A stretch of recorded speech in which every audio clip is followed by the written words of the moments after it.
Vous êtes à l'écoute de Radio J, merci d'être avec nous encore pour quelques minutes sur cette antenne et nous sommes toujours en compagnie de Didier Passamonique, notre passionné de bande dessinée, directeur de la rédaction du site Actua BD. Bonjour Didier. Bonjour Ilana. Alors Didier, malheureusement ces derniers jours, vous allez nous en parler, nous avons perdu un des grands interprètes de Batman, le fameux Tim Sale. Ouais, moi j'aime bien le mot interprète parce que avec ces personnages comme ça qui passent de main en main, et là on a un virtuose, on a vraiment un grand soliste. Il avait 66 ans et on lui devait les runs, c'est comme ça qu'on appelle les séquences, les grands moments dans les comics. Il a fait les runs parmi les plus fameux de la période contemporaine de Batman, mais aussi de Superman et encore chez Marvel, de Spider-Man ou Hulk, multiprimé au Eisner Award, c'est la plus grande distinction américaine. Il a imprimé à l'univers de Batman, qu'on connaît sombre, vraiment parfois un peu crade, un trait clair, quoique expressionniste, qui constitue une habile synthèse entre le dessin classique des grands stylistes de Batman des années 70, les John Byrne, les John Buscema, John Romita Sr. Beaucoup de John. Oui, exactement, c'est pour les Johns. Dont certains disparaissent en même temps que lui. On a parlé récemment de Neil Adams. Il y a aussi George Pérez.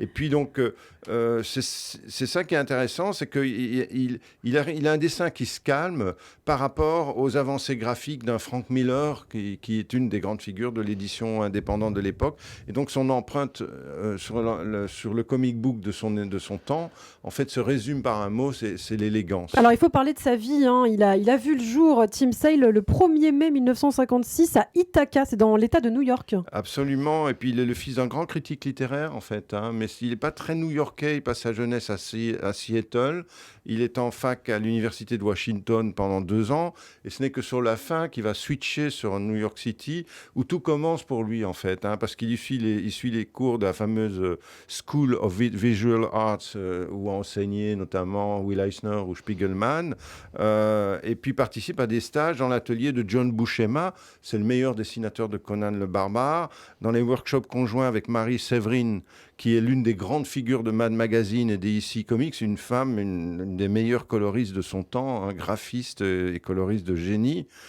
Et puis John Romita Sr., dont j'ai parlé, un des fameux John dont je parlais tout à l'heure, qui est l'un des grands interprètes de Spider-Man, c'est peut-être le plus grand. Alors Tim Sale, on pleure sa disparition ce matin. Qu'est-ce qu'il faut retenir de lui, Didier ? Il a été mis en relation avec une éditrice de DC Comics, avec un scénariste qui s'appelle Jeff Lubb, ou Lubb, je ne sais pas comment on prononcer.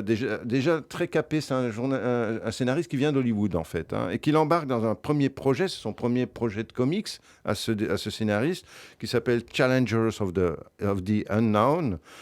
Et c'est un saut dans l'inconnu qui place d'emblée le duo aux premières places du monde des comics. Ils se font la main sur plusieurs hors-séries spéciales Halloween du personnage de Batman, avant de réaliser 3 runs. Là, vous vous souvenez, les runs, qui marquent l'histoire du comic book. Il y a Batman A Long Halloween, c'est vraiment ça porte leur notoriété au plus 1996, haut. 1996. Batman Dark Victory. Et puis, ils font même un Superman for All Seasons en 98, qui est une suite sur la jeunesse de Superman en couleur directe, et c'est absolument sublime.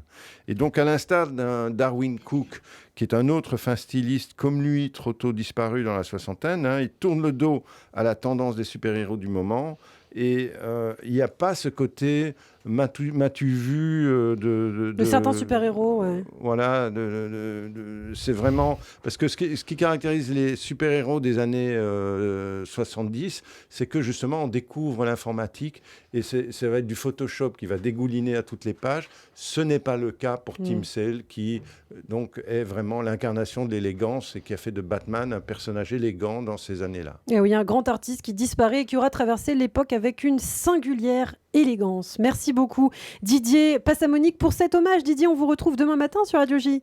À demain. Avec grand plaisir comme d'habitude.